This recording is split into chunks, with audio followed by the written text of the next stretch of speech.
ክረምት በነጎድጓድ ባስፈሪ ዝናብ በጎርፍ ሙላት ይታወቃል፣ በጨለማ ይወከላል።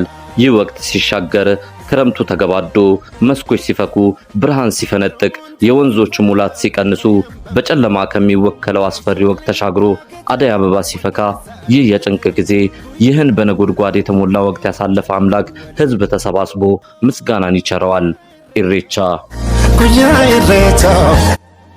ማህበራዊ እሴቱን ያሟላ በጾታዊ እኩልነት ዘንድ ትልቅ ቦታ ያለው አብሮነትን ፍቅርን የሚሰብክ በኦሮሞ ብሔረሰብ ዘንድ ትልቅ ስፍራ የሚሰጠው ክብረ በዓል ነው።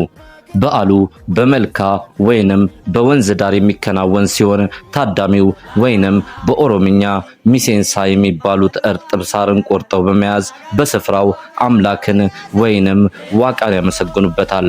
ሚሴንሳው መሪሆ በማለት የምስጋና ዜማቸውን እያሰሙ ፈጣሪን ያወድሳሉ፣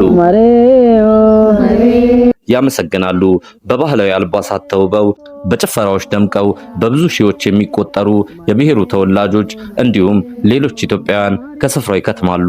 በዋቄፈና እምነት ስር የሚገኝ የሃይማኖት ክብረ በዓል ቢሆንም ከሃይማኖታዊ ስርዓቱ በይበልጥ ባህላዊ ዳራው ሁሉንም ማሳተፍ ያደርገዋል። ይህ ታላቅ ክብረ በዓል ዛሬም እንደ ትናንቱ ብዙዎችን አሰባስቦ ባህልን ሊያስተዋውቅ አብሮነትን ሊያሳይ ጥልን አስወግዶ ፍቅርን ሊሰብክ በተባበረ ክንድ የኢትዮጵያን ትንሳኤ ብልጽግናን ሊያበሰር የኢትዮጵያውያን ኩራት የሆነው ታላቁ የህዳሴ ግድብ ምርቃት በተበሰረ ማግስት መስከረም 24 በሆራ ፊንፊኔ በማግስቱ ደግሞ መስከረም 25 በሆራ አርሰዲ በደማቅ ሊከበር ቀናቶች ቀርተውታል።